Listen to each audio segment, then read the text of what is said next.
Splitters. My name is Lyle, And my name is Andy. and our goal tonight is to leave you in stitches. But before we get into all that, I gotta tell you something, Andy.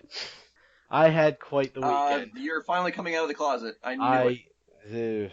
I, oh, I'm not coming out of the closet, but I did. Listen. I had a hell of a weekend. All right. I had strep throat over the weekend.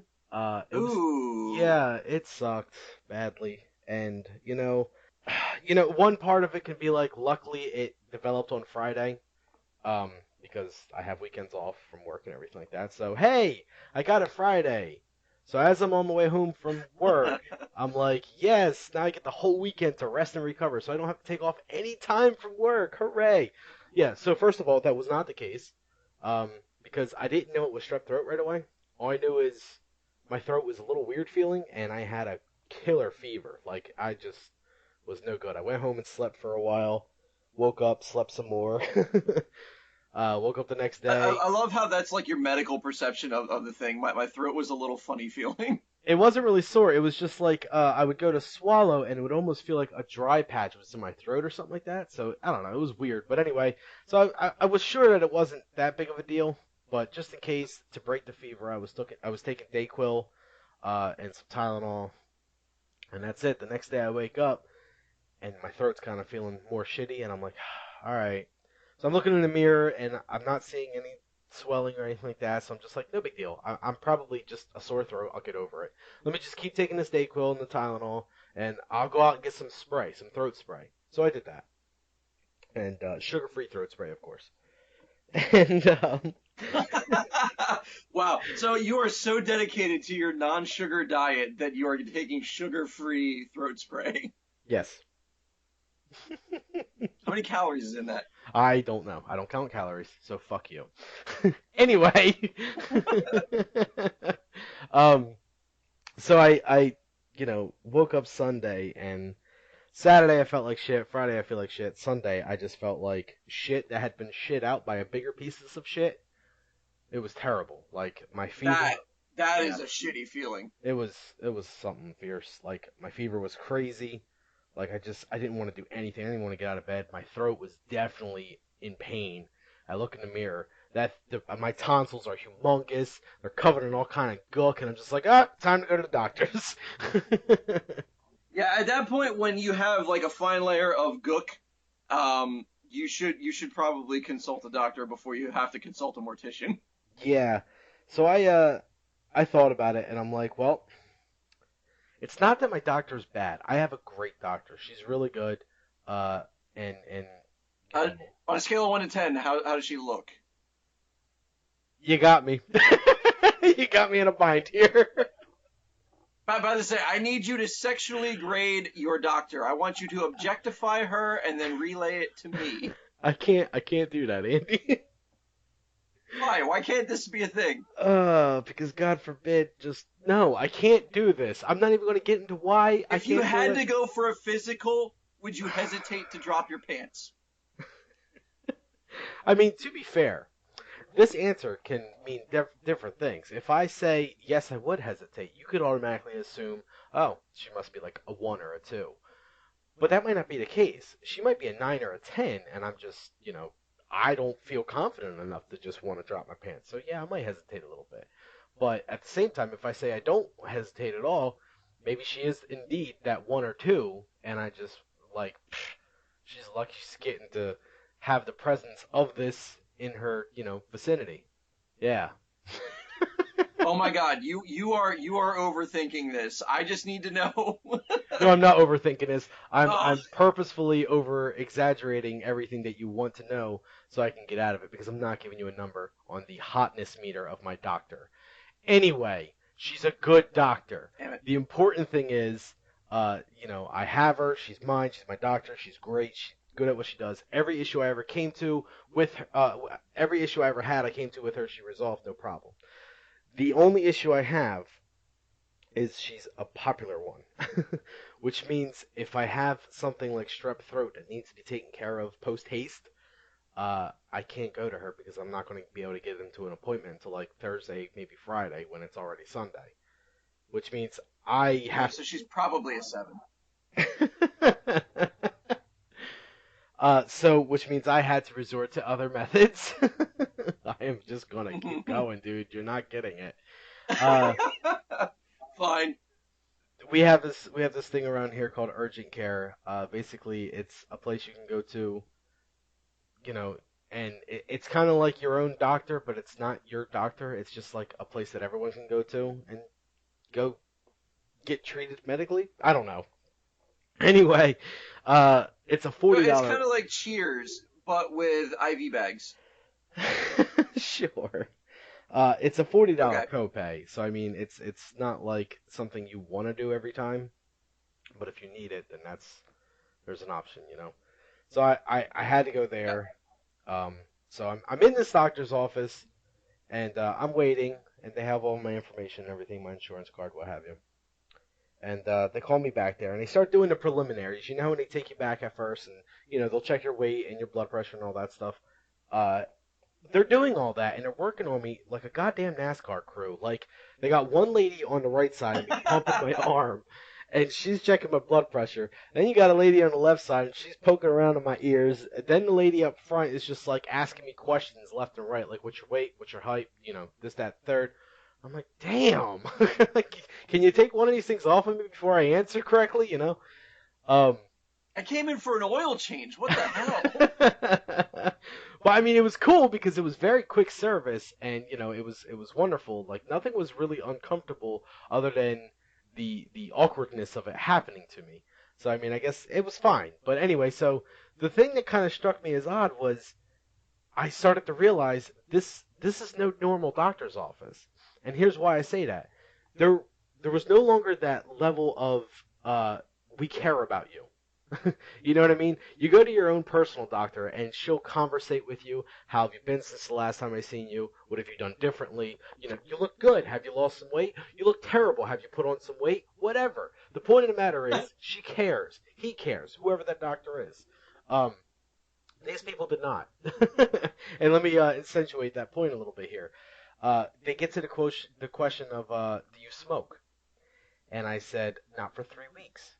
Now, if I'm at my own personal doctor, you're kidding. You quit finally after the millions amount of times that I told you to because you're paying for something to kill you. You finally quit? Yeah, I did, Doc. And I'd like to say it was because you told me, but it wasn't. It was because I, couldn't afford it anymore and decided it was time to let go. But sure, you can take the credit if you want. That conversation would have been pleasant, but I didn't even get that conversation. Uh, they asked the question, "Do you smoke?" I said, "Not since 3 weeks ago. Not for 3 weeks." And one of the reasons I said that wasn't so I can get praise of, "Oh, you quit smoking, good for you," blah blah blah. I didn't really want that. I just didn't know how to answer the question Sounds like you were because reaching for it. I know it sounds like that, but it really wasn't because I didn't know how to answer the question. Because like, do you smoke? I mean, recently or currently? You know what I mean? So I just Right. simply said, not for 3 weeks. And she just looked at me, slammed her pen down, and said, "So is that a yes or a no?" And I'm just like, I'm going to say no then. I don't know. Right. So Like it's medically relevant that I have been a smoker, but it's morally right that I'm not one now. right, and that's my point. I didn't know where to draw the line as far as a definite yes or a definite no there. So I just simply stated that not for 3 weeks and left it at that. And she kind of got angry with me, and I was just like, what is this? Where's my doctor?" All right, she's not available. Anyway, she's over there being graded by Andy's kind. Um, so the neat thing is, once that was all said and done with, I did go back into the actual doctor's office, and I guess they left me with the one that didn't need a cigarette at the time because she was a little bit nicer. She, she comes up to me and she does the whole, "We gotta do a throat swab" thing, and I'm like, "Oh yeah, the part everyone loves so much." And she kind of chuckled about it, and she's Mhm. like, "Look, it's not fun for me neither." I said, "I can imagine you're shoving something down someone's throat, probably going to make them gag, and you have to watch the whole thing." She's like, "Good, you understand that?" I'm like, "Yeah, kind of." Like it's still gross either way, but let's do it. So we got that out of the way. But If I was a female nurse, I would see it as kind of like revenge. Just be like, ha, let's see you gag on something for a change, huh? Huh? Make those dry heave noises from mommy. my God. Anyway, so yeah, she had a little bit of personality, a little bit of life to her, so that was cool. And then, like almost immediately after she left, I'm sitting there and I'm just kind of looking at my phone or whatever. I'll put it to you this way: this is how quick stuff moved there, and this is what I did like about this place. I started I think it was a text message. The text message ended up being about a paragraph long, but it took me from the time I was sitting down in the waiting room to start this text message. I go into the next room. Obviously, I'm not messing with it there. And then I go into the doctor's room to wait for the doctor. And I still didn't finish the text message, and the doctor shows up. So he gets me all Wow. situated. Yeah, he comes in. Super nice guy, by the way. He was friendly. He was very friendly, very cool, very to the point with everything, and just hey, what's the symptoms? Blah blah blah. Told him the symptoms. He gave a couple looks around for my throat, my ears, my nose, all that stuff. And he was like, "Yep, if it quacks like a duck, it walks like a duck, it's a duck. That's strep throat. Here's what I'm gonna give you. No big deal. We're gonna take a test of it just to be sure, but I'm pretty sure it's strep throat. I'm gonna call it now and say it, but we'll see." So he, walked away and said, "I'm just gonna get your test results. I'll be right back." Sure enough, I go back to my phone to finish the text message, finally finish it, and just as I'm hitting send, he's walking back in the door. "Okay, here's your test results. It is strep throat. Here's a prescription for this. Here's a prescription for this. If you have any problems, give us a call and see that lady over there, and thanks a lot." And I'm like, God damn. I'm thinking to myself, like, I just went to the McDonald's of healthcare facilities. It was wonderful. Like, it was quick, and it was over and done with and painless, and I'm just like, all right, that was kind of cool. Honestly, I would say it took longer to wait for the prescriptions than it did for the actual service to be done, which was different. Wow. Yeah. Yeah, that's mind-boggling. Although I think I would have appreciated it if your doctor was like, yeah, well, if it looks like a duck and it walks like a duck, I hate to tell this, young man, but you have ducks. Like you're full of them. You got mallards in your ears, and you have a problem with your bill. Yeah, I'll say it was $40. So how was your weekend? No, my weekend was actually relatively fine compared to yours. I definitely did not get a communicable disease. So already I'm one up on you. I don't have a primary care physician because I personally think the doctors are just, contract hitmen for the devil. And I just cannot be bothered with going to them to have them tell me what's wrong with me. Damn it, I live with me. I know what's wrong with me. Old man Andy gives his opinion again. I don't need no darn frigate person who doesn't even know me tell me what's wrong with my body and my business. You just want an excuse to touch me in places and call it ducks. And bills. Don't want anything to do with that. So yeah, no, I didn't really have anything too terribly exciting go on for the weekend. I'm actually trying to think of what I even did. Oh, I saw Suicide Squad.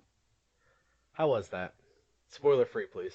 Not as spoiler free as I can make it. Okay, so probably the one thing that I have to say about it more than anything else is people seriously need to stop bitching on the internet. That's the takeaway that I have from this, is that it was blown up to be way worse than it actually was. And I know some people were like, oh, it's kind of okay, and other people were like, oh no, this is pretty bad. And I'm on the fence where it's not a great movie by any stretch of the imagination. It seems that they tried to go with like a Guardians of the Galaxy kind of formula with it, which is fine. If you want to emulate something, you want to emulate something that was successful. But at the same token, people have already seen it, and it'll look like you're going to be that other kid on the playground that says, oh look, I have a cool toy too. It's just like that kid's toy, and they're going to be like, oh, shut up. We already saw his toy and it's much better. Just shut up, kid. Go get lost in traffic. I don't know. But like the performances were really, well done for the most part. I didn't have as big a problem with Jared Leto's Joker as a lot of other people do. It's a different take on the character. Like if I wanted to see the same character over and over again, I'd watch Adventure Time. I don't really have a comparison for this. You're doing well so far, Andy. But no, it was a fine movie. It had a decent amount of action. It had enough comedy to keep you entertained, but at the same token, not lose the focus of the movie. I like what they did with the villain for it, and there was about just as much as of people that you would want to see. Like, I didn't need a sympathy backstory for Killer Croc. I was fine with how they used him in the movie. Like, everything was fine. I had no issues with the movie that were glaring. Like, it was a fine movie, and I'm moving on from there. Fair enough. That's reason enough for me to go see it. Personally, I still don't understand why they won't give Mark Hamill the job as Joker, but it is what it is. He cannot play a live action Joker, man. He can't. Why? It's Why? his is no. His is voice and voice alone. He does not have the same kind of build that warrants it. I mean, the trickster from the Flash show, sure, I could buy that, which is essentially the same thing. But for like the actual for the role of the Joker, no, no. That'd be like hearing the sound effect of like a big nasty lion, and then the thing that is making it is like this weird potbelly pig thing with mange. Like, it sounds way more intimidating and ferocious than it actually looks. Okay, so why not CGI the Joker and put his voice to it? Then that would be a CGI, and that would still be animation, and it would still be voice acting. I have no problem with him doing voice acting. Yeah, but that's what I'm saying. Here. Like, that's no. I'm not saying that is the issue. I'm saying leave the whole actors playing Jokers alone, because apparently no one can be as good as the last one, and it's always an issue. Like Jack Nicholson, oh, he was the greatest Joker of all time. Here comes Heath Ledger. Oh, they're going to get the cowboy to play him this time. Everyone ended up loving Heath Ledger. Here comes Jared Leto. Oh, they're going to get the emo kid to play it this time. And apparently no one likes him. I haven't seen any reviews on it yet, actually. But I don't know. Like, to me, just why not CGI him? CGI him and let Mark Hamill voice him, because I don't think anyone could ever do a better job than that. Yeah, Mark for me will always be the one true Joker. He is the clown prince of crime, and nobody can ever convince me otherwise. Yeah. So, being that you're old man and everything, I'm going to guess that you watched a little bit of the Olympics. Yeah, actually they force feed it to us at my job during our break hours, so I have no choice but to watch the Olympics.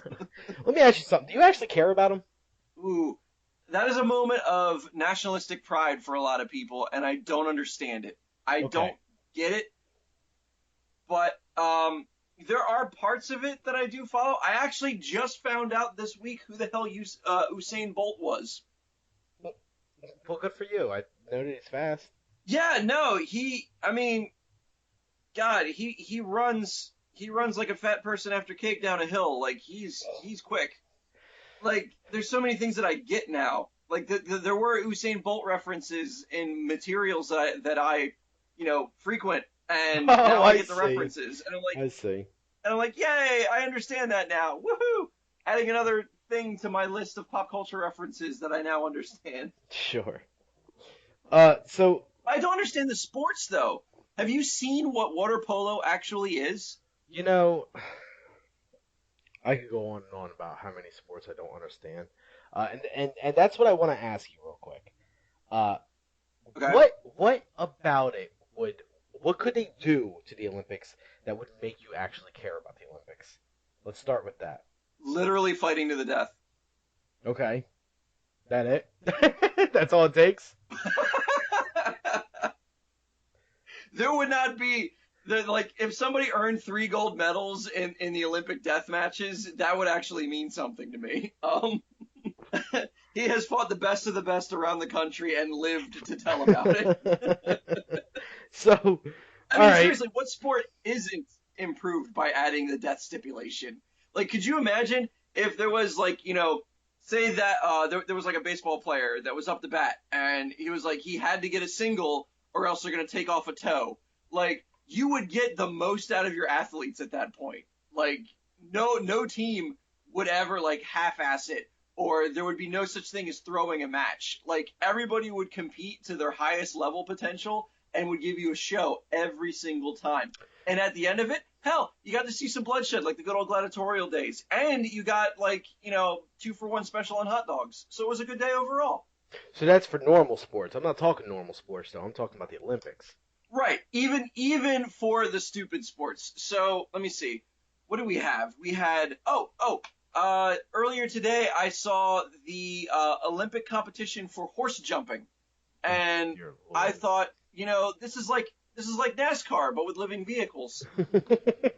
Because I mean, you got to watch people ride horses around an obstacle course and jump over fences, and I'm like, all right, that's cool. So far, my favorite part of this sport is when the horse jumps, because when it's not jumping, it's boring.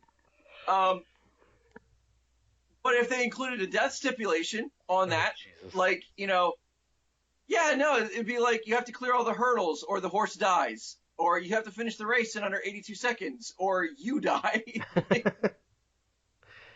See, what I Then don't you would understand. have like the strongest breed horses. What I don't understand about that is what exactly about the person riding the horse is deserving of the gold medal. It is the person's ability to control the animal because there are some jumps that you can't see on the other side of it. So the horse has actually no idea what's on the other side of the jump. So the horse has to trust you that you're not leading it to its death, which also could be a sport. Like you could totally pull off a Super Mario World. You could have the horse jump over the wall and there be a legitimate death trap underneath, and then you dismount like Mario from Yoshi, say, that's why it's called Left 4 Dead horse, and then just have it go into the spike pit, and then you be like, do a dismount worthy of gymnastics and be like, yeah, all right, that was awesome. What do I get?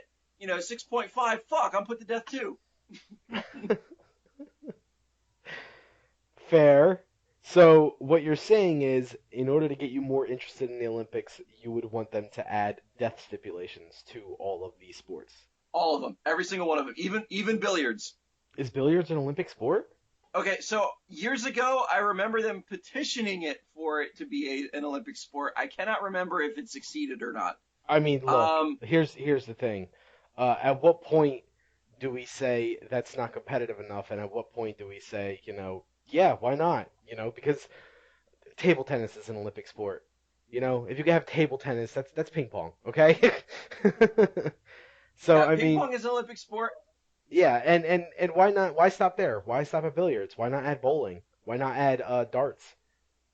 Let's make all the bar games in there. Yeah, I mean, because they have archery, so it wouldn't be that hard to, just make it dart form. Um, and I'm actually waiting for the day. So this year we get a treat in October. I don't know if you're aware of this, but there's going to be the first ever Cyborg Olympics. No fucking way. What's this about?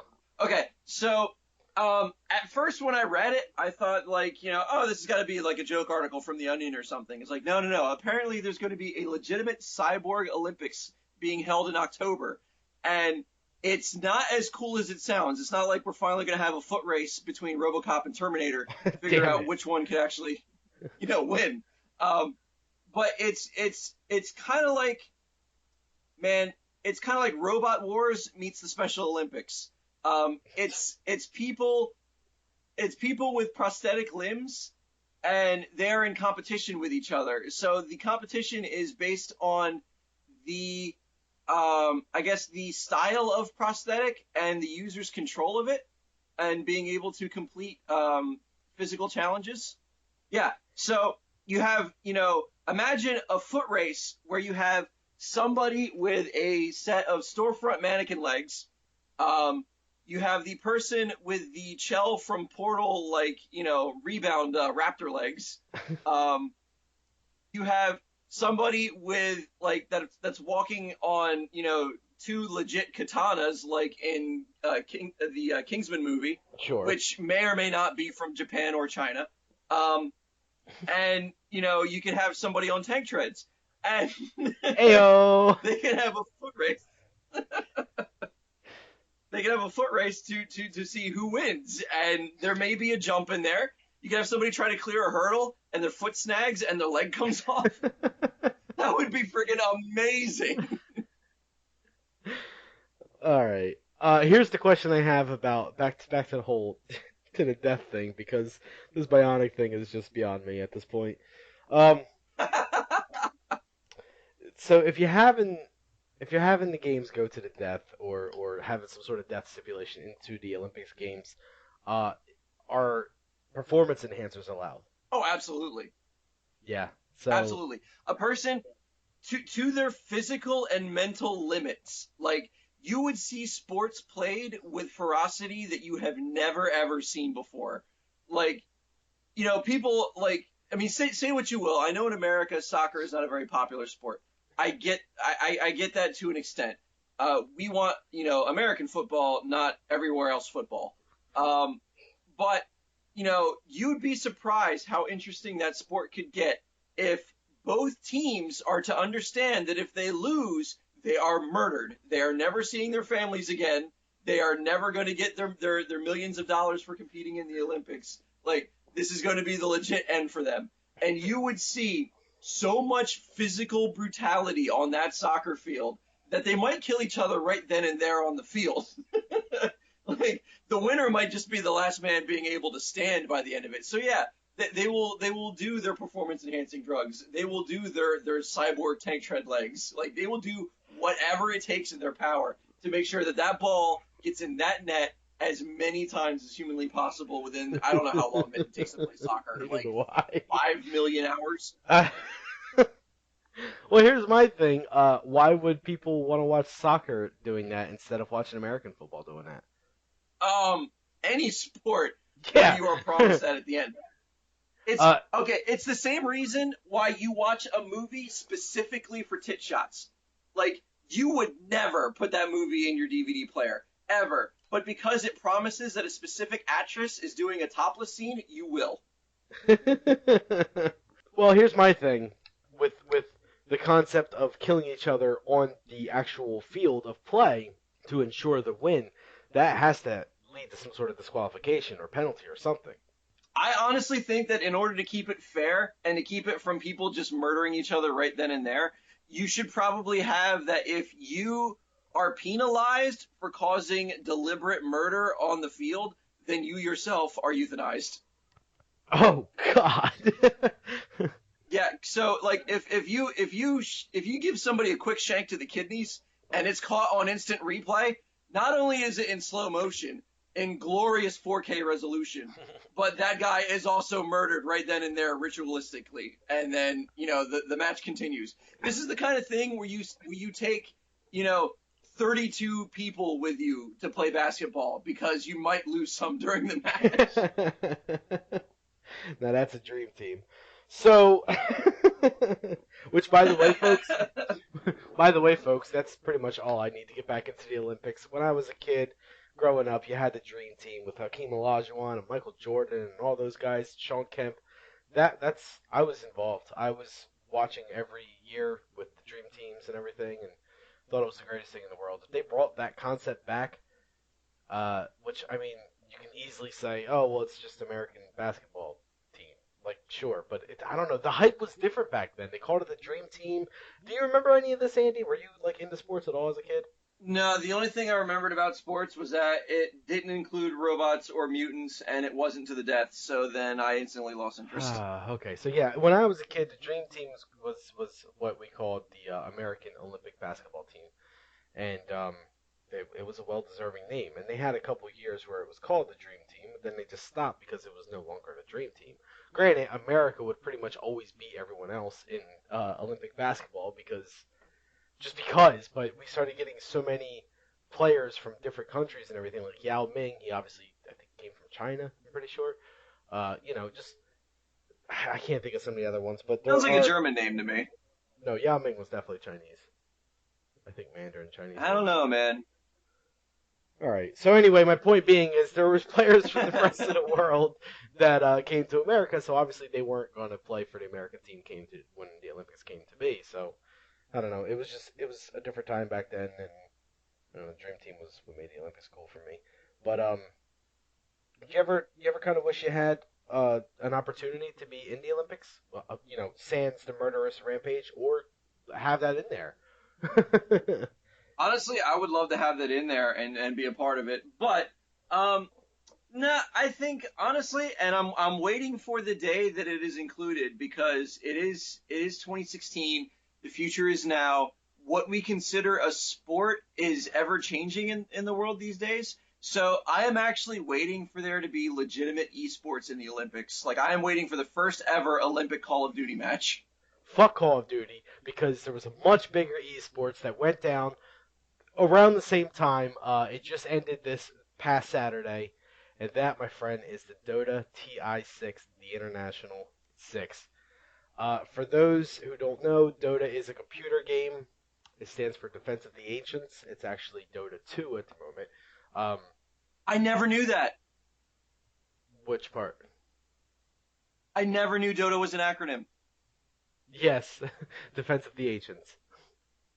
I legitimately did not know Dota was an acronym. I am probably one of the biggest nerds anybody will ever talk to, and I had no idea that Dota was an acronym.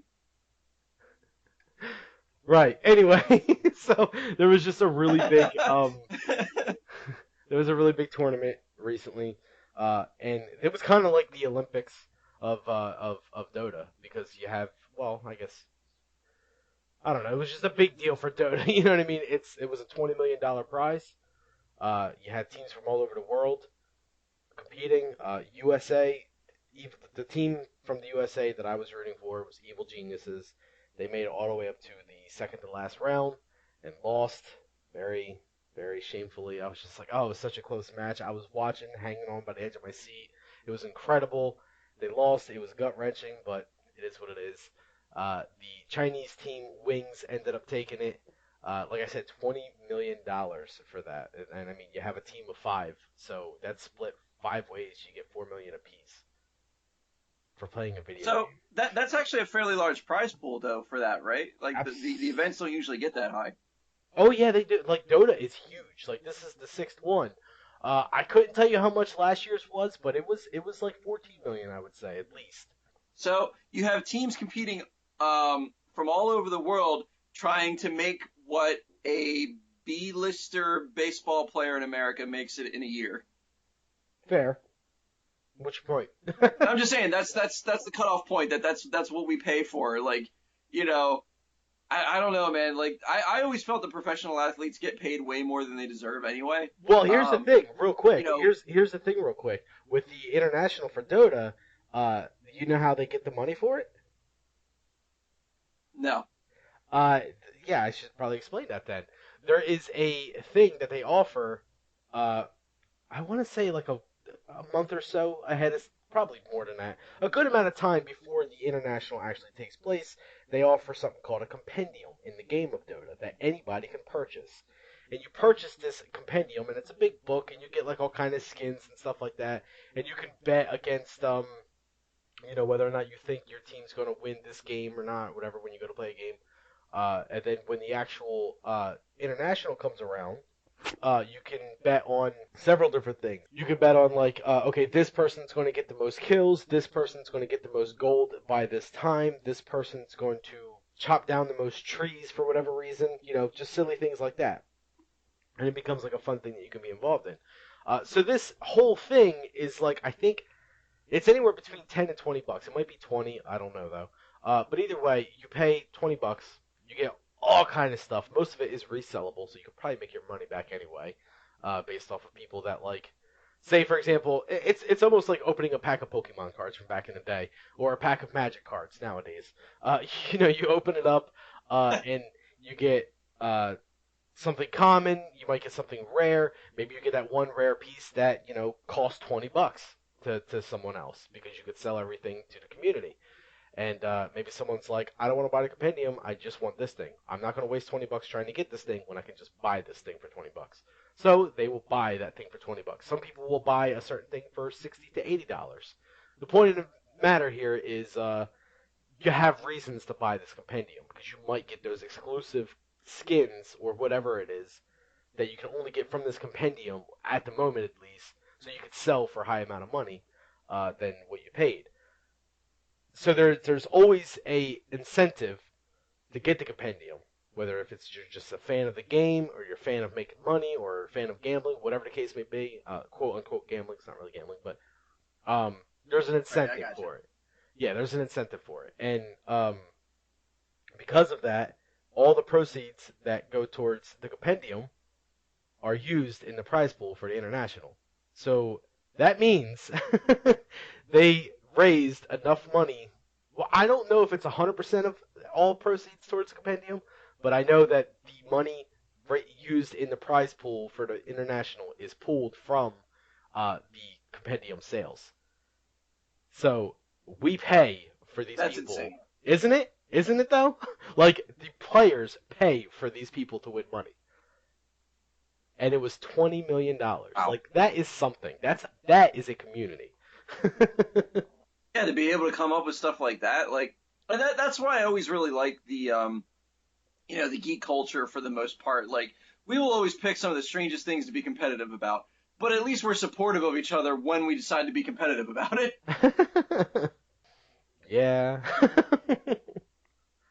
Yeah, I mean, like, you'll play your card games, and they could range from, you know, dueling wizards to dueling pocket monsters to, putting kittens in a blender. It doesn't matter. Like, as long as there's enough people that get in the same room and do it with each other, then we're just like, all right, guys, you do you. I'm gonna sit back here, eat popcorn, text my girlfriend, and laugh at the funny parts. Accurate. The great thing about this stuff is like it opens up a realm, and a lot of people will disagree with this. Probably no one that listens to this podcast, but maybe one day. I would hope not. Yeah. Otherwise, we're not friends anymore. Uh, yeah, you kind of get the feeling of like now there's a way for people to uh be involved in a team sport where some people might not consider it a sport or whatever, but you certainly play as a team in the game of Dota, and you get a chance to win money and prizes and things like that. You don't have to go through college. You don't have to hopefully have this pipe dream of one day getting into the NFL or the MLB or the NBA or the NHL, whatever. You don't have to have that pipe dream anymore. Granted, it's nice to dream that way, and it's nice to train that way. And sure, you don't have to make it that far. You can stay in the minor leagues or whatever the case may be. Just play locally, whatever. And that talent's Right. fine. But my point being here, I guess, is just there's another option for people that want that team camaraderie, but don't have the physical prowess to do so. So now you have something like Dota. You know what I mean? Where you can just, hey, look, I'm really good at this game because I can pay attention to many different things at once, and I can understand a lot of things going on at once, and I have a good alertness and all that, good reaction time and all that. I can't bear getting punched in the face, so I can't box. I can't swing a bat. I can't catch a ball. I can't throw a ball. So this is my option. But there is that option now. And like I said, some people will probably disagree with me calling it a sport or whatever. But hey, that's what they call it, esports. So there it is. And I think it's a cool thing that you can finally do that.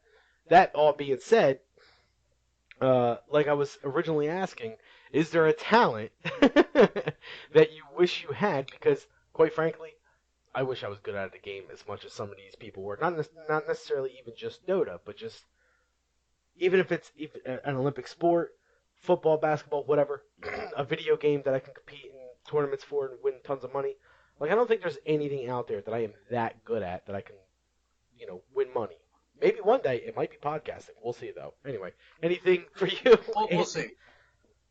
For me, honestly, and I don't really know how you're going to feel about this, but I have always wanted to be able to be way more agile, to be like gymnastic level, like agile. Like, I would love to be able to do friggin', 720 turns and corkscrews and, triple back flips and whatever, like handsprings into like, midair splits, landing on my shoulders, brewing a pot of tea, and then coming back up on my tippy toes. Like, I want to be able to do like all of that crap, and yeah, I think it would just be so neat.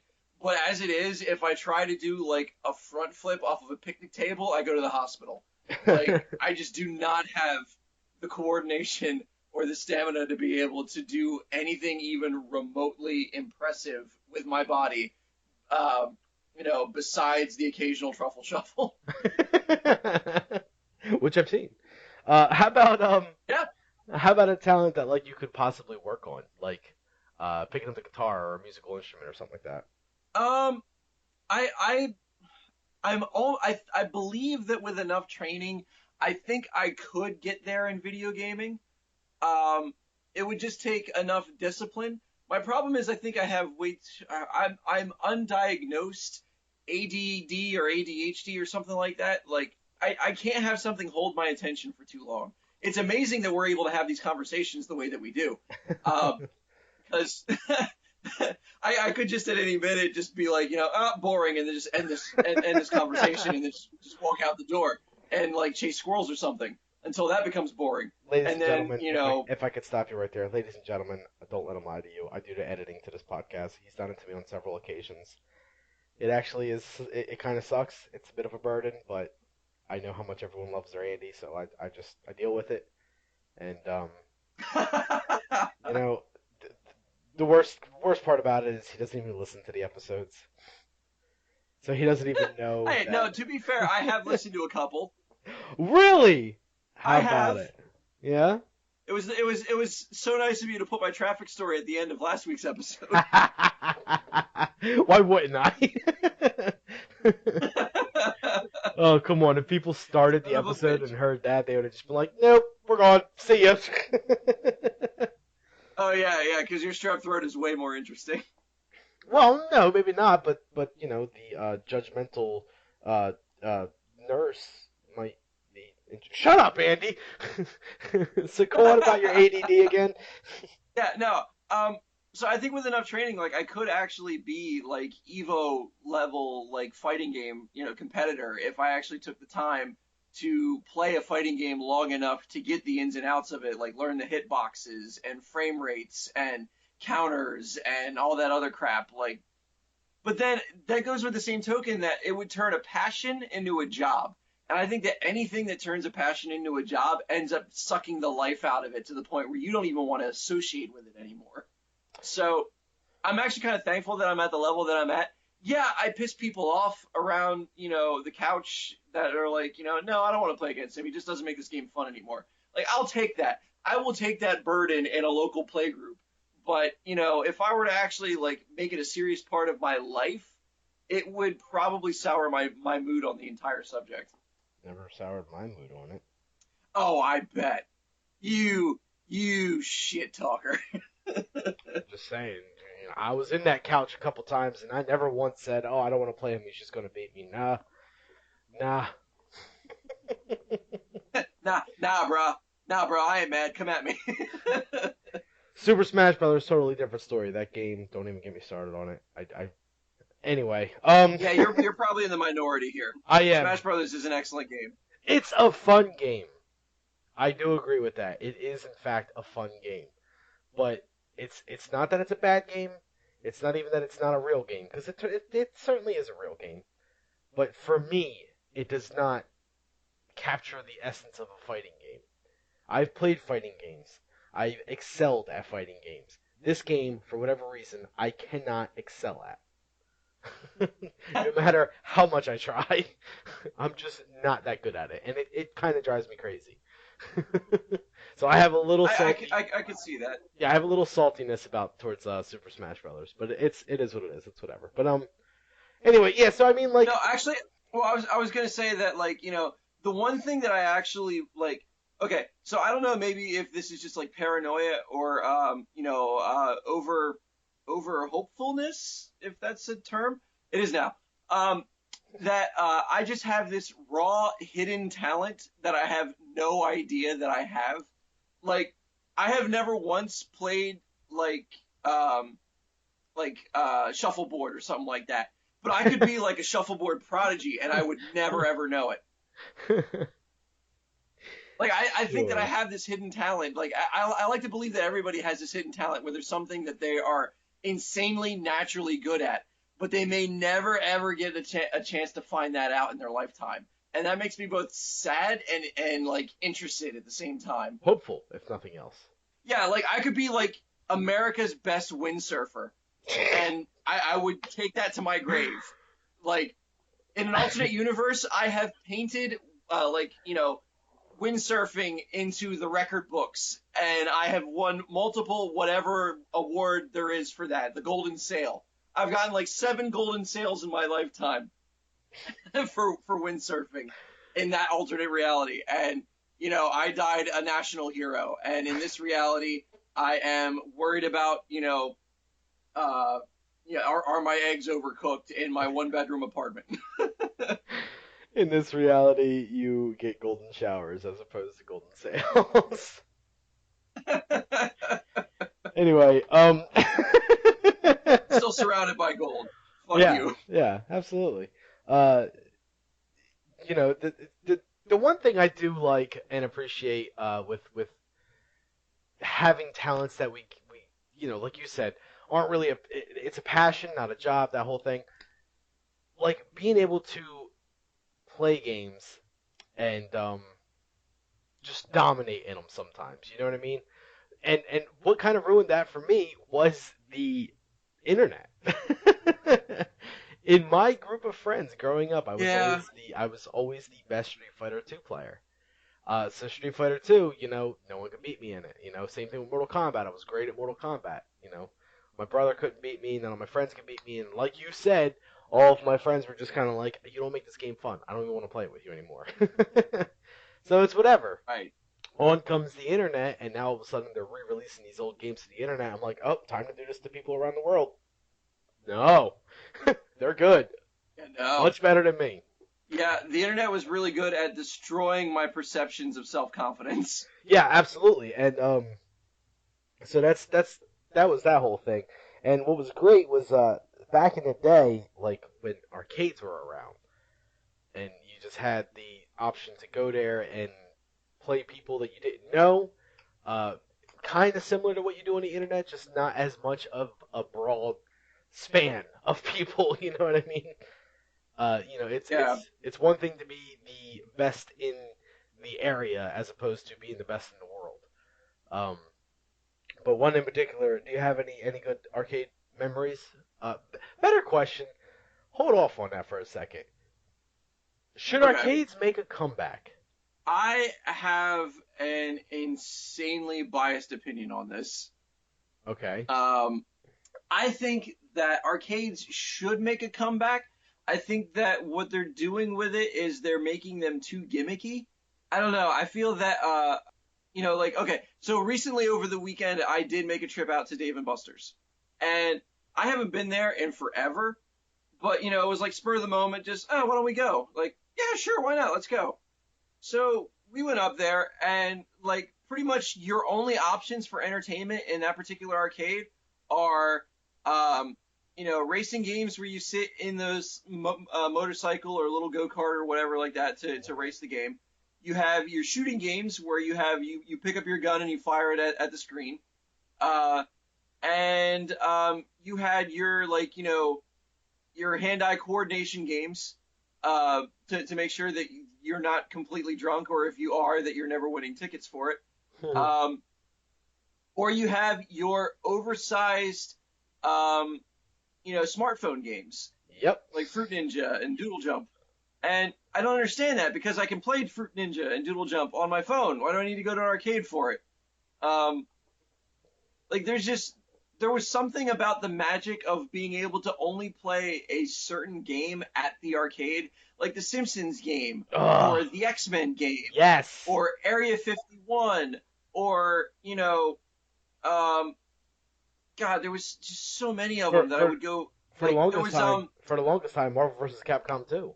yeah, that was arcade only, and even X-Men: Children of the Atom Yep. was Yep. arcade only. At first.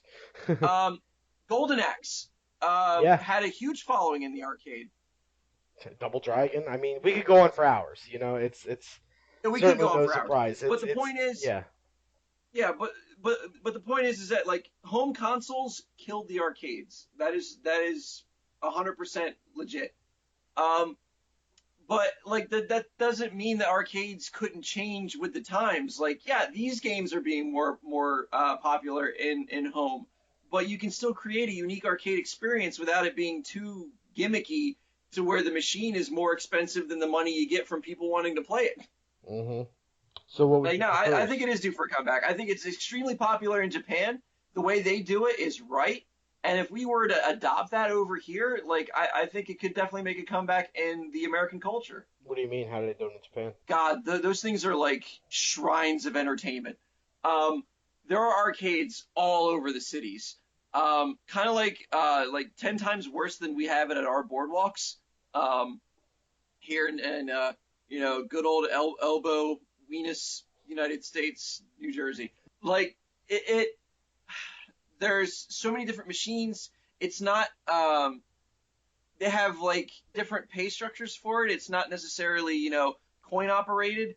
Like they have places that have like memberships and you have like a card and you could put like a subscription service to an arcade. Like uh it's kind of like Netflix, but instead of like streaming videos, you get to make arcade visits, which is a fantastic idea. Um, there's all sorts of different vending machines and prizes for uh, uh, things that you could do in there, not just like, not like the rich people stuff at the boardwalk where it's like, oh, play the crane game, you can get an iPhone. It only costs $5 a play. That the damn thing's rigged. Like no, no, like they have like everything under the sun is in a freaking arcade like prize pool. Um, and then they have like competitions in an arcade with like different machines and like there's food courts in there with it. So like you have like 3-story arcades with like its own food court. They get a bunch of the new technology stuff like VR or ultra reality games, and it's small quirky stuff that we wouldn't like chomp at the bit to play. Like, there's a virtual reality baseball bat game, where you throw the bat, or well, you throw the bat after you hit the ball, whatever. You do sports like things with the sports like stuff. I told you I don't play sports. But you could do that, and it seems like corny, but it's fun. It's small, bite-sized portions of fun in your life, and I think we could do that. Right. Yeah, I mean it holds promise somewhere. I think for certain that just the option of arcades could come back, and yeah, it could be something big. I agree, especially with the whole competition thing. I like that idea, like hold contests and stuff like that. I think that's the way to get it back. But anyway, I have some stories here for you, Andy. Ooh, I love stories. I know you do. Uh, I but do. I do. out I'm of chomping at the bit for these.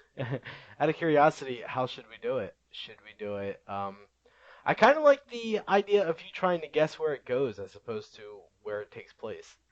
Yeah, I kind of like that one too. 'Cause like, I don't know. I come up with a lot more grandiose stories than what it actually happens, and then sometimes it throws me a curveball, and I'm just like, what? That came out of nowhere. Yeah.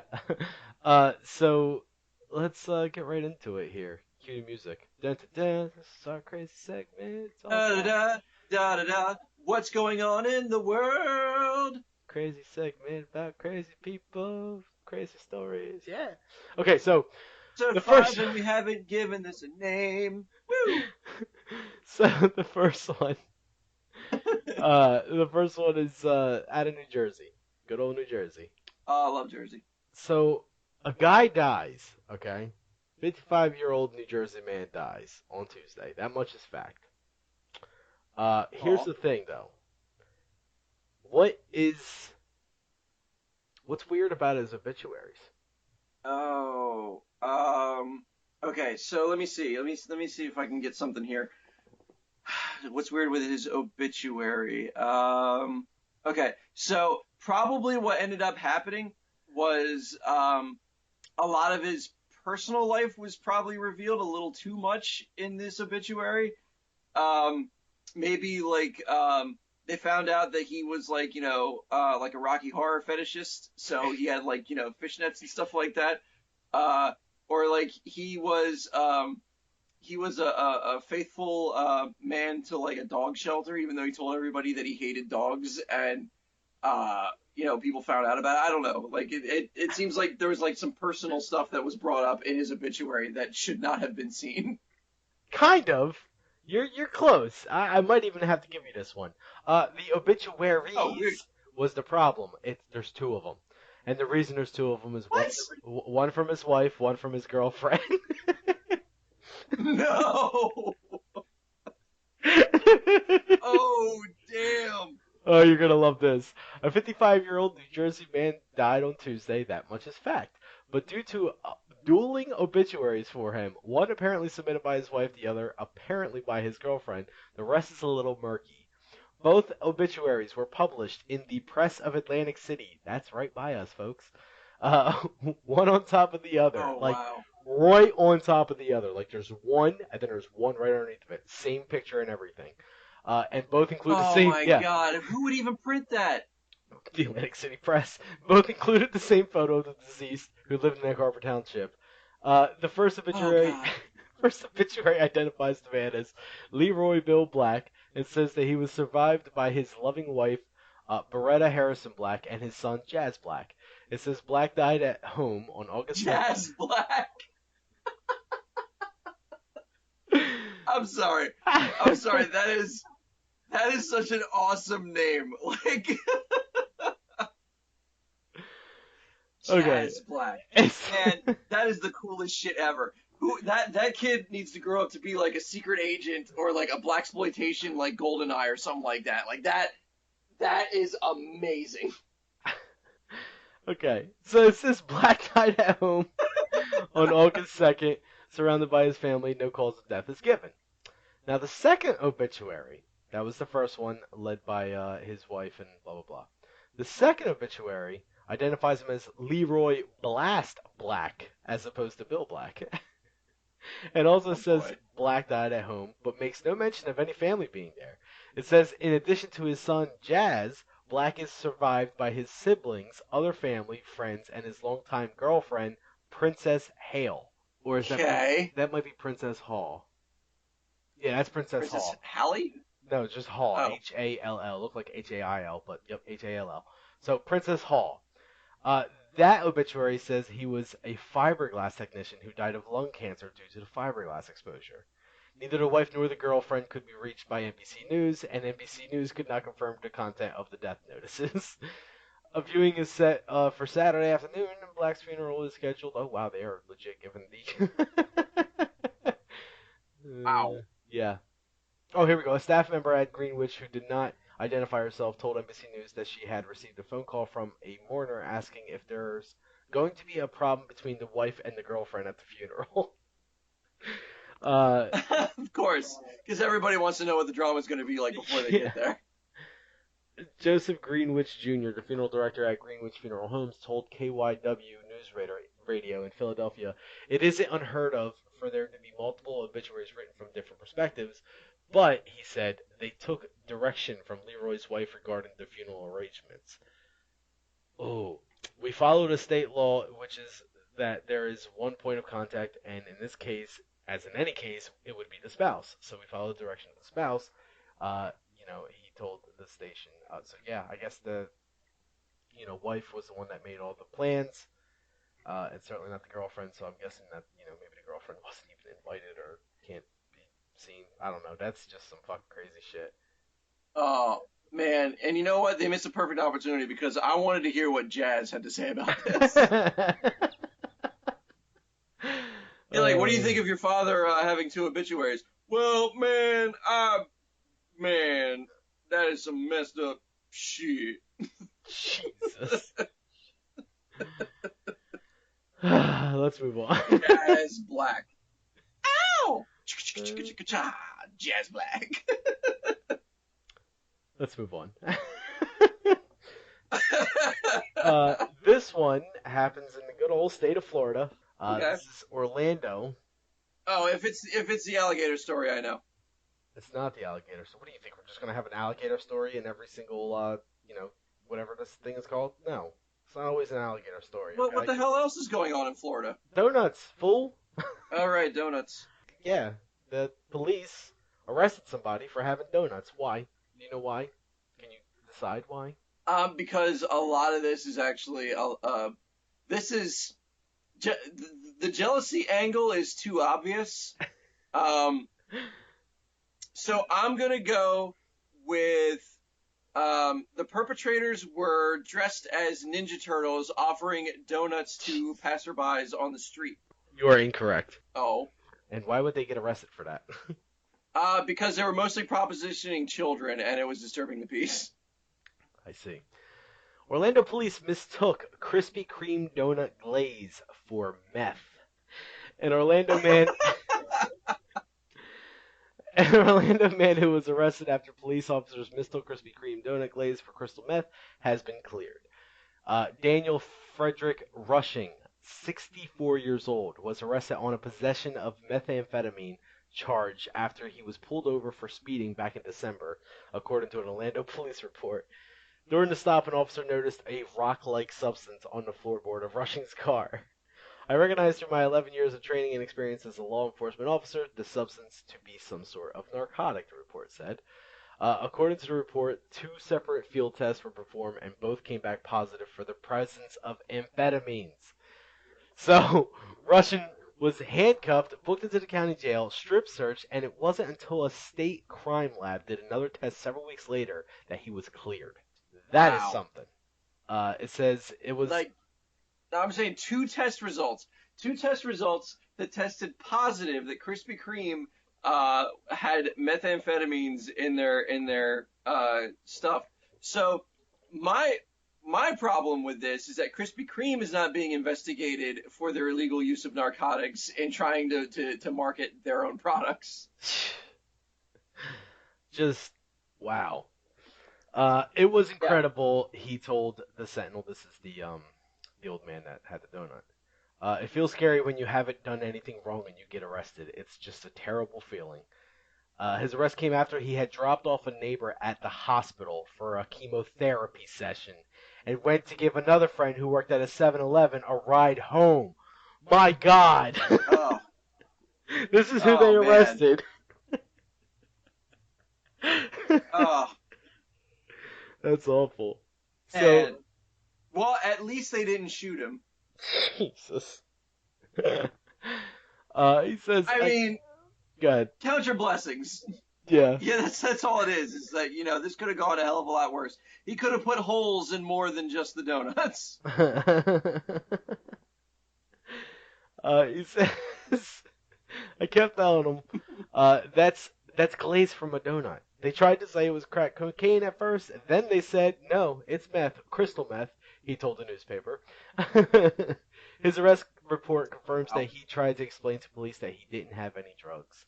Russian stated that this substance is sugar from a Krispy Kreme donut that he ate, wrote the officer who made the arrest. Right. Okay, so Corporal Shelby Riggs Hopkins, an 8-year department veteran, made the arrest, and he wrote down that Russian stated that the substance is sugar from Krispy Kreme donut that he ate. In a statement to the paper, Orlando police said that the arrest was lawful, but didn't explain why their 2 field tests were wrong. Russian has hired a lawyer and is seeking damages from the cities. Well, I sure as fuck hope so, because goddamn. Yeah, that is messed up. Like, man, cops pull you over for donuts. What's next? Like, because I mean, honestly, I would have gone with the whole jealousy angle then at this point. Just be like, he wanted the Krispy Kremes, and I wouldn't let him have it, so he arrested me for having crystal. And then he tried acting like he didn't know that it was a Krispy Kreme glaze. Come on, boy. You ate enough Krispy Kremes in your lifetime before. You know this was Krispy Kreme glaze.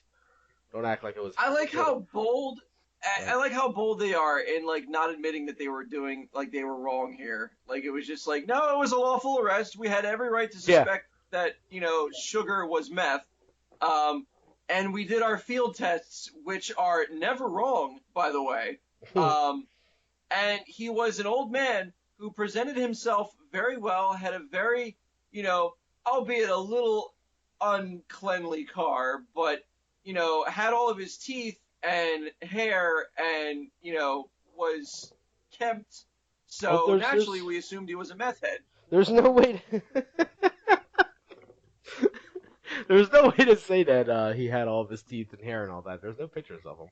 But I mean, here's what kills me. May not about be, it. but you could tell. Just hear this part. The fact that he had just dropped off a neighbor at the hospital for a chemotherapy session. So he's taking his cancer-ridden neighbor to the hospital just to make sure that they're okay. And then went to go to give another friend a ride home from their shift at 7-Eleven. So he's doing nothing but favors for people. and just happened to have just enough time in between of his daily commute of favors to enjoy a Krispy Kreme donut. Maybe that was his dinner, and he's gotten arrested for it. Like I hope this dude And you are painting a sad picture for this old man. I hope this dude makes a mint off of the city of Orlando because he deserves it. Like that's just terrible. Like the poor guy is just doing everything in his powers to make sure everyone else is happy and he gets arrested for it. Oh, shame on you this week, That, Florida. that just goes to show you where good intentions get you. Yeah, yeah, nice guys finished last. Well, let's move on. And the story's gone and I don't care anymore. So, That's how that works? Man, I'm doing it all wrong. uh, online dating, okay? Love it. Boyfriend flies to China, and what happens when he gets to the airport to meet his girlfriend? Oh, gets beat up by her actual boyfriend. No, but I'm glad you answered that one quickly and boringly, because the answer is kind of sad and like you want to laugh at it, but like at the same time, it's just like, damn, this poor guy. The story's yeah, it's a little weird one, but I decided to go with it for reasons. Online dating, boyfriend Love it. flies to China, waits days at airport. Uh, No. yeah. So, Beijing, they say true love waits, and one man who went looking for it online seemingly took that to heart. Alexander Peter Kirk was due to arrive back home in Holland Tuesday after reportedly spending 10 days at a Chinese airport in a failed bid to meet a woman he'd fallen for on a dating app. 10 Wow. days in an airport he waited. Apparently frustrated by this time, or excuse me, by the time and distance separating the couple, the 41-year-old decided to demonstrate his affection by applying for a visa and flying around 5,000 miles to visit her. Prior to his July 17th departure, Kirk reportedly sent the 26-year-old woman a picture of his flight details. Thousands of miles and hours later, when he landed in the Chinese city, there was no sign of his online love. Screw that name, I'm not pronouncing it. Uh, Okay. Convinced that she would eventually come for him, Kirk decided to stay at the terminal and patiently waited for her. Photos of him lounging around and wandering through the international airport soon began to circulate on Chinese social media. Local news reports followed. After 10 days, authorities repeatedly took a frail-looking Kirk to a local hospital for treatment.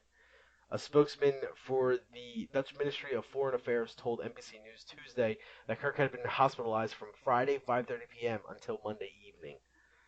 Let's see here. The spokesman added, "We contacted him and his doctor when he was in the hospital, and of course we asked if he needed our assistance, but he declined the offer. Chinese and Dutch officials declined to discuss what Kirk was treated for. Oh, here we go. Chinese state broadcaster CCTV reported that a local TV channel eventually tracked down the woman. She expressed surprise that her online boyfriend had been waiting for her to show up. She confessed that she thought Kirk was joking about the entire trip. Ugh. Wow. She also claimed that, Wow. oh, get this, she also claimed that she was scheduled to have plastic surgery and therefore hadn't been able to respond to Kirk's messages when he arrived in China. But the woman reportedly added that she hoped to maintain her long distance relationship with Kirk. Fuck you, lady. There's no way this dude should be with this chick still. Yeah, no, not at all. Like that is insane. I mean, ah, she is supposed to love him long time. Like this is not how this romance goes. Like a guy comes all the way from Holland. Like he's got to be a tree like among bushes in this airport, so he's sticking out like a sore thumb. Um, Probably doesn't speak a lick of the language. Um, you know, Probably had to steal through people's bags to feed himself, like Gollum searching through a puddle. Um, you know, Waiting for this woman to show up, who apparently wanted bigger tits more than she wanted a bigger man. Yeah, that's that's pretty accurate. Yeah, Uh, and I mean, good on the city of Ping Pong or wherever it was to get this kind of like coverage for this, because this should hopefully be a lesson to any other person who has delusions of grandeur when it comes to long distance relationships on a dating app. Yeah, absolutely. I And mean, no bueno, no bueno. If you want, I don't want love on electronics. Electronics are for lust. Just can't we keep it simple to like pornography, and then leave the airplane ticket money for something that you actually need, like pornography. better bandwidth. Better bandwidth.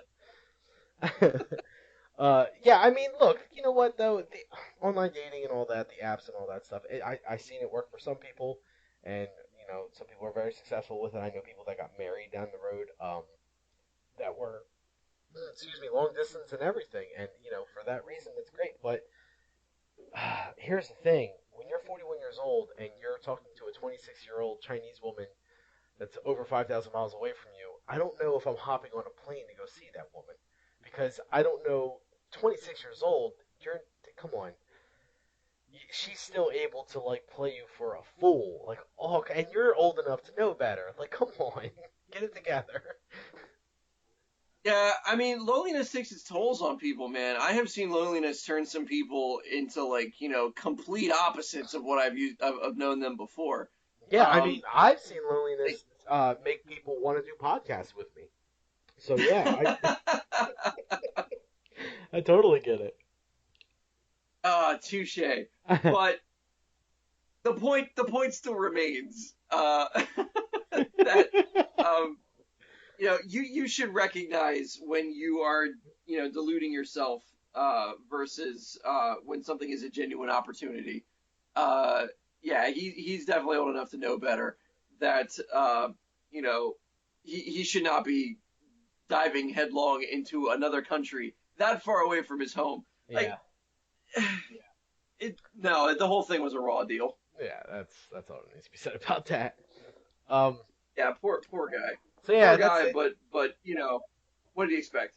That's right. But that's it. That's what we have this week for that segment.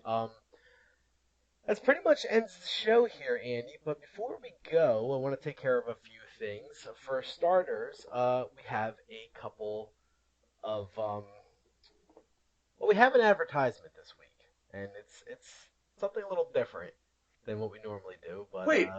We're commercializing? kind of. I mean, look, sellout boys. Here we go. Let's start it now. Call us the sellout Oh man, where do I splitters. sign? The sellout splitters are starting. Um, so yeah, it's we're gonna try our hand in advertising and see where it goes, and yeah. So have you heard about this Tongue podcast player? Tongue? No. It's I usually only use that to taste food. right, of course you do. It's it's not spelled the same way. It's Tung. It's a Well, podcast. I don't know how it's spelled by you talking about it. Are you gonna shut up? Well, make me. This is why you don't even listen to our podcast, because you can't stop talking for 5 seconds. I don't even know why I'm telling you about a podcast player to listen to other people's podcasts when you don't even listen to your own. But if for some reason you decided to listen to our podcast one day, you can go and check out Tongue. It's an app. It's designed to help you discover the best podcasts like ours.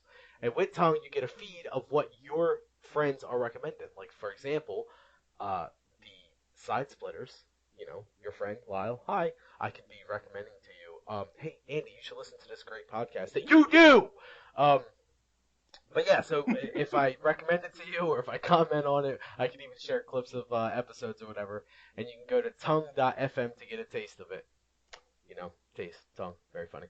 That's tongue, That's T-U-N. that's that's cute. Thank you. And just for my friends out there that don't realize that there's more than one tongue, because there is. There's tongue with taste buds, then there's this tongue. That's TUNG.FM. It's about time there was a podcast app where you can find out about all the great podcasts out there without relying on iTunes reviews. You know what I mean? Like, look, we don't have an iTunes review, okay? But we do have some great Facebook reviews. And that's just all we got. So with this, at least other people. Sometimes that's all you need. Sometimes it is all you need, but you know what? Sometimes you need a little bit more. Like tongue, you can, sure, giving a review on iTunes or Facebook is great, but how about listening to an actual audio clip from a podcast? Like, look, don't even bother reading my review. Just listen to this part where they talk about Charlie Sheen being like a menstrual cycle Latina woman, but never ending the cycle. That, to me, is great. Or maybe the clip where we talk about someone uh, not wanting to lose their everyday leg, or whatever it is we talk about on this show. But it's You great can capture anyway. all the greatest moments of a podcast talking points and then share them with friends to get them interested in it. Yeah, that. We're telling you can share clips of podcasts on Twitter and Facebook because that's the only way you're going to be able to share it because God knows I can't remember it. So it's a good thing that they have that feature because clearly I do this own podcast. I still can't remember it. So yeah. But you can also comment on episodes and all that. So just give it a check out. TUNG.fm. As always, folks, thank you so much for listening. Check us out on Facebook. Wait. You forgot the most important part. I did not. If you would let me finish. People don't get to know I don't the want to name let you of the finish. episodes. You forgot it. I No, win, you lose. I did not. People don't get the name of the episodes until after they hear all of our bull crap about where they can find us at. If you I listen did not to know more we were than- standardizing that. Kind of, and here's why. Because you wanted to know the best part, which is the name of the episode. First of all, you've already clicked on the link to listen to the episode, so you definitely know the name. How we came up with it, if you want to know that part, you got to listen, and that's to the very end. It's always going to be there, people. Always. Hopefully, if we remember it. One time we forgot it, and we had to go back and record it and put it back in there. So we try to always make it in there. If you start hearing us wrap things up and saying, check us out here, check us out there, that's because we want you to know where to check us out at first before you get the goods of, how we came up with the name of the episode. So, if I may continue, if it's okay with my esteemed co-host. Fine. Thank you. Facebook.com/The Side Splitters is where you'll find us on Facebook. Please go in there, give us a like, and comment, share on all the episodes that you enjoy or don't enjoy. Tell us why you don't enjoy them. Tell us whatever you want, really. We're always looking for pointers. So, I mean, if there's something that you guys want to hear more of, less of, subjects that we touch on too much, we're always open to constructive criticism, but emphasis on the word constructive. No, absolutely not. You can just derail us if you want. It doesn't have to be constructive. Make fun of us. I don't care. Specifically, Andy. That's cool. And if you want to do that. Yeah, no. That would be fun. I will, although I do bite back. So. Yeah, sometimes only dish it out if you can take it, suckers. You can also email us with those comments at lasidesplitters@gmail.com. So lasidesplitters, all one word, @gmail.com. Give us pointers. Tell us what we're doing right. Tell us what we're doing wrong. Tell us why you hate us. Tell us why you love us. I don't care. Tell us a name for some of the segments that we have yet to be named. Send us in theme music for it. Do whatever you want. It's there to keep in touch with us. You know what I mean? So go for it. But communicate. We're lonely, and if I only have to talk to Lyle about this the entire time, then I'm gonna go insane. Likewise, Andy. Likewise. And we could also use a logo if someone out there is artistic. They want to try to get a hand at giving us a logo. Go for it. Wait, why would we need an autistic person to make a logo? I said artistic, Andy. I said artistic. Yeah, wait, what'd I say? And you can also find the actual podcast at sidesplitters.podbean.com. Pod, P-O-D, bean, B-E-A-N.com. I hate you, Andy. I hate you sometimes. Sidesplitters. Way to go there, a-hole. Sidesplitters.podbean.com. That's where you can find all the episodes. So, now that that's all taken care of, what's this week's called? Okay, so let's see. We touched on competitive sports, Olympics, your hot-ass fine specimen of a doctor. And we had a couple good stories. Jazz Black. Oh, Jazz Black, man. Jazz Black Jazz Hands. Black. This should be called Jazz Black Hands or Black Jazz Hands.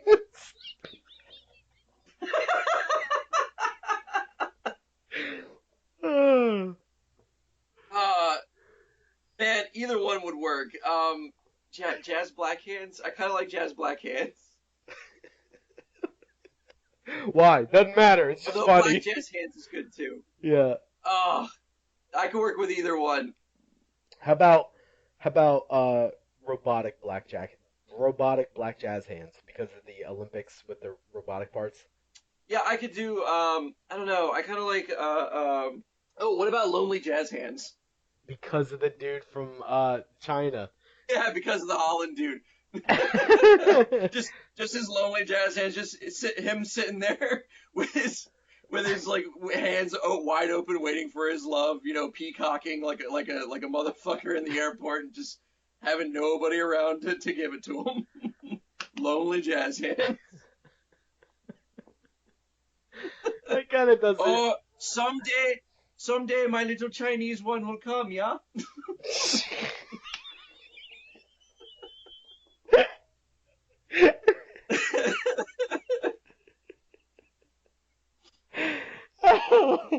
I'm sorry, one more time, please. One more, please. One day my little Chinese love will come for me, yeah? In the meantime, I come here waving hands of love for my little Chinese ping pong. Oh, everyone's short around here. My little Chinese ping pong. Oh. Alright.